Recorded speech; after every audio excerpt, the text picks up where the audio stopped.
With Republican School Superintendent Tom Horne, elected last fall as Arizona's top education official. You'll recall he served 2 terms as superintendent from 2002 to 2010. Welcome back to Square Off. Thanks, Graham.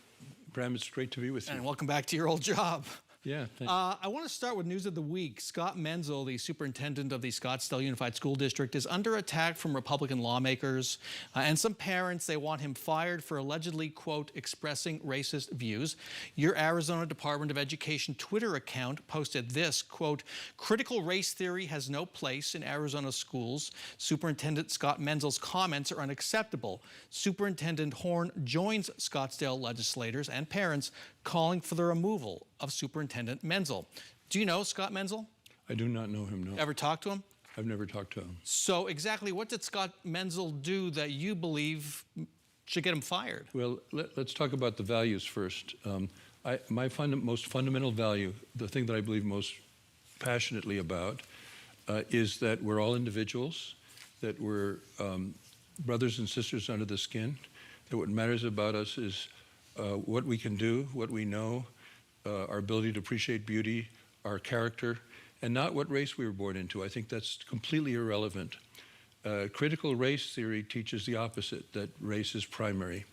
And although I have not met him, I've read statements he's made in public, which indicates that he has this obsession with race that you sometimes find among far-left people. I want to stop you there. An obsession with race that you sometimes find among far-left people. Yes. How do you know he's obsessed with race and you're suggesting he's on the far left? How do you even know that if you haven't met him? I haven't met him, but I've read what he said.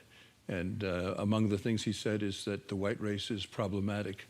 That really is a generalization that plays no proper part in the education of our students. So you read a Fox News story that had that. The Scottsdale district was aware of that interview he did a few years ago before they hired him. Right. So they interviewed him and talked to him about that. So it seems they were comfortable. So again, you have no experience with him. You've read a digital story on Fox News and that's it.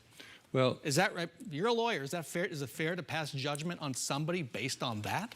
Well, based on his own statements. I would not judge him based on what they said about him. I would judge him based on his own statements. Now, you mentioned the Scottsdale School Board.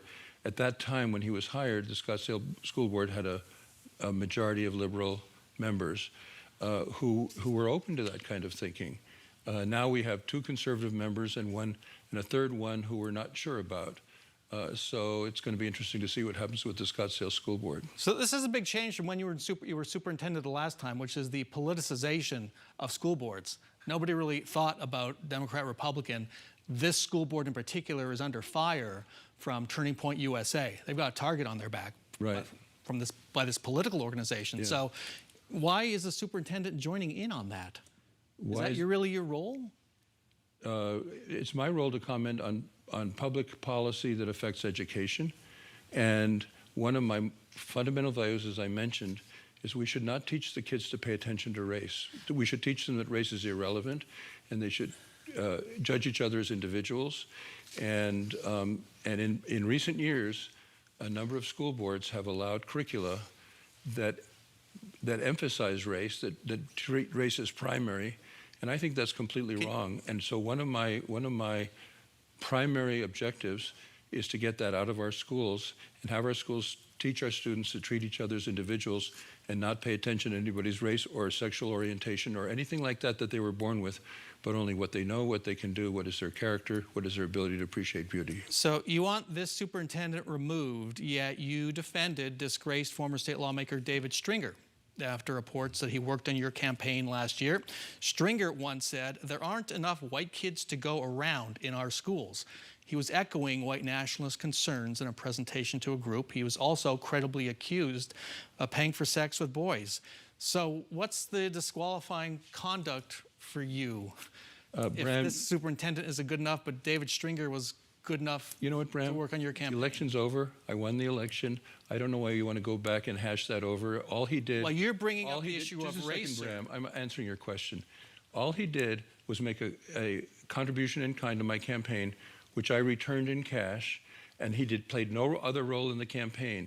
It was false information from liberal journalists like you that exaggerated his role It has nothing to do with education policy. I'm in office now. The interview is only 10 minutes.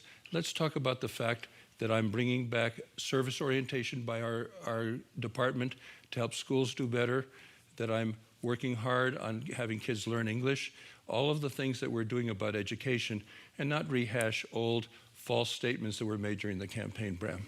Well, at the time of that interview you did last fall, he was on the campaign. He was never on the campaign. Well, not formally, but working. No, that's a false statement. You're repeating. He had no role in the campaign. You're repeating the false statements of Democrat ideological journalists who claimed he was on the campaign. He was never on the campaign. He made a contribution in kind, and I returned it in cash. And I would think, once I'm in office and you're interviewing me, you'd be interested in education policy and not rehashing old campaign falsehoods. I would just say you are providing your opinions on race, which you have said several times now and in the past, it is irrelevant.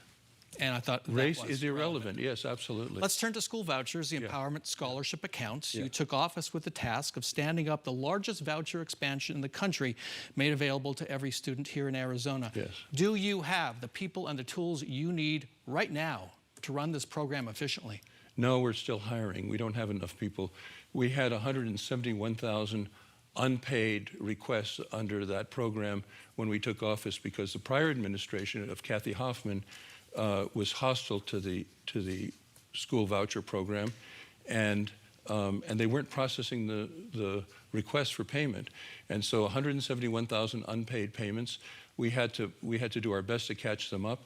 The very first day, Christina Curso, who's doing a fantastic job as our administrator, paid $22 million of payments with the auditor working with her to be sure that they were valid. We're working very hard to catch up those payments, make this project work, because we're the first in the nation, and the spotlight is on us, and we have to make this program work. Can you explain that number you threw out regarding how many were approved in that one day? You said, I believe 25,000 payments were approved? Right. And was it in that one day? In one day. They went through it. These were all, they could process it quickly because they were all previously approved vendors. So they went through it quickly, but she sat side by side with our auditor to be sure that they were all proper requests. And they're working valiantly and heroically to catch up a backlog that was created by an administration that was hostile to this program. That number astonished me because that would mean they approved one every 3 seconds if they worked 24 hours. Well, they one every 3 seconds. How is that They possible? work very hard, and I'm very proud of what they've been doing to catch it up. The other thing I'm doing, Bram, with the ESAs is the prior administration wasn't enforcing the rules. They were paying out requests that were not for education purposes, and then that information would somehow get to SOS, which was against the ESAs, and they would say, look how your money's being wasted on stoves and restaurants and so on. I'm cracking down on that.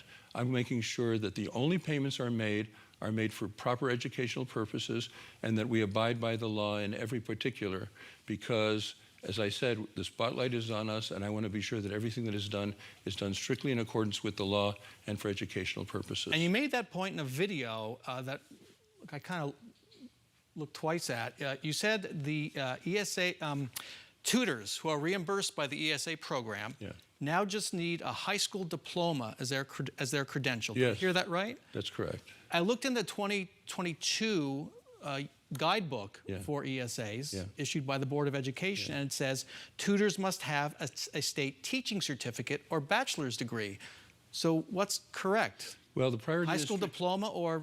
Yeah, well, that was the rule that was passed by the state board, and then the prior administration didn't enforce it.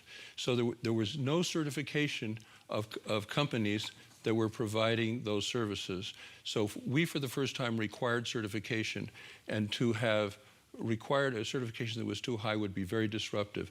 I tutored when I was in high school.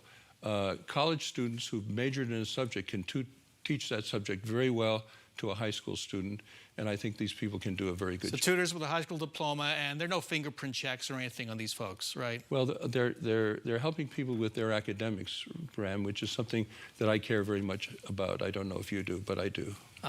Thank you, sir. I do. Tom Horne, good to see you again. Good to see you, Bram. Thanks.